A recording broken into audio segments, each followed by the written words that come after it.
Okay, go ahead.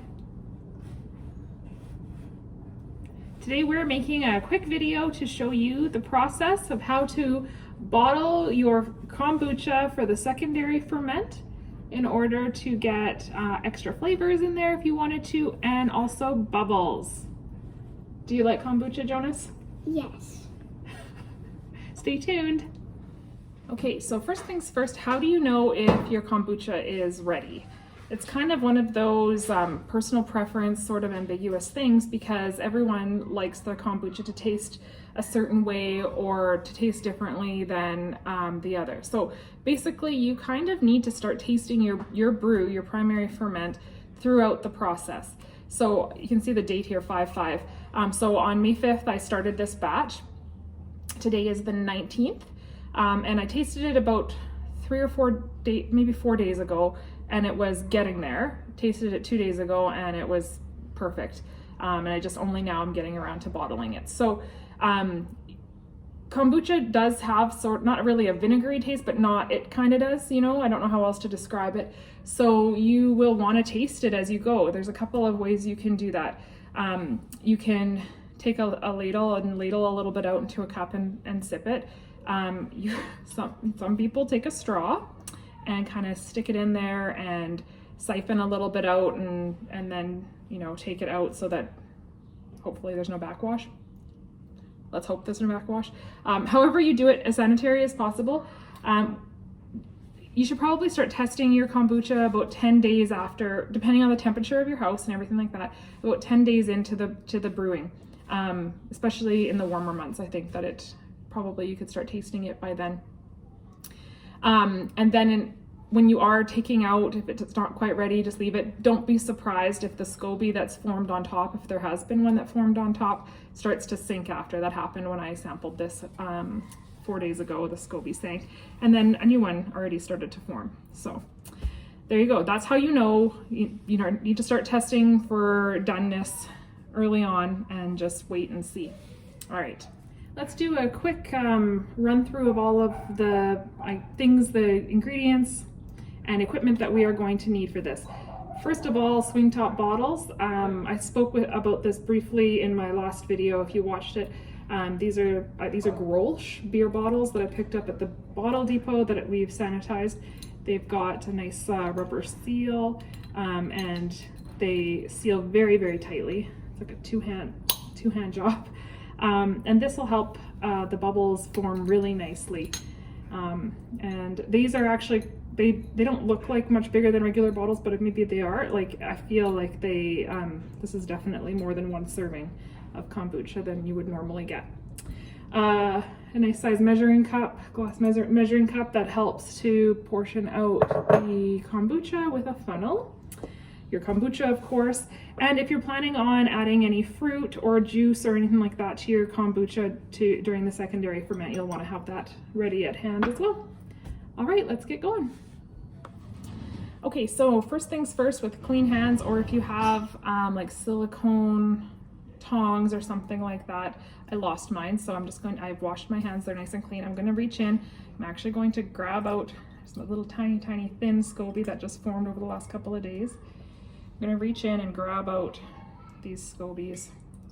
Now save the SCOBY for your next batch, and also remember to set aside 2 cups. Well, depending on the batch that you plan on making next, I would start with save 2 cups of your kombucha liquid because that's your next batch starter liquid. Also, something to note is I'll show you again here close up with a little shot, but there are stringy bits of bacterial yeast, that sounds terrible, but it's part of what the SCOBY forms throughout here. So what we also need, that I didn't include in my other list of equipment, is a mesh sieve. So we'll go ahead and strain this into our measuring cup, and I'll show it to you. I'll show you what the floaty bits look like. There you can see there's like little bits floating on the bottom and throughout the liquid, and it looks, well, from that angle it looks kind of gross, but that's totally normal. and part of kombucha. All right, it's entirely possible that while your kombucha was doing the primary ferment, that it actually already started having little bubbles. So when you sample it and you taste like a little bit of fizz on your tongue, it probably won't be a ton, but it's already starting to do what it's supposed to do. So because you want it to get fizzy during the secondary ferment, you want to leave headspace in the bottle so that there's room for it to build up that carbonation without exploding. And also if it's too full, it doesn't always get as carbonated. So I usually go just to right here, just part way up the neck of the bottle. And I will try and pay attention so as not to overfill it and not spill too much. Okay. Just a touch more. There. All right, I spilled a little. That's okay. And you seal it. Wipe it down. I often write down with a chalk pen the date that it was bottled and the flavor if I'm doing a bunch of different flavor blends. So this is just plain, and now I will show you how to bottle with chunks of whole fruit. Okay, so we're going to be adding some, this is mango. It's frozen mango that's been thawed and kind of chopped up finely. You can puree it if you'd like. I like keeping the fruit somewhat whole because I find that it's easier. It either just stays in the bottom of the bottle when you're pouring it out to actually drink it later. Now you can also use fruit juice to flavor and sweeten, I guess, the secondary ferment. If you're going to use fruit juice, I really recommend that you use like a natural fruit juice or a nectar with no added sugar or anything like that. Like, don't use, in my opinion, don't use like canned fruit juice that you, like a concentrate that you would make into like fruit punch or something like that. Just use, like, buy a good quality juice, because here we go. So this is just like a couple of chunks of mango, and I just put it in. I don't do tons because, of course, the more fruit or juice that you add, the more sugar you're introducing to the bottle, and then that, of course, speeds up the fermentation and all that. So you don't necessarily want to do tons. So I think a couple of pieces per bottle is sufficient. Let's go. So move that out of the way. So we've got our mango down there. We're going to go ahead and add the kombucha, just making sure that we leave the same headspace as before so that there's room for those bubbles to build and get that nice carbonation going.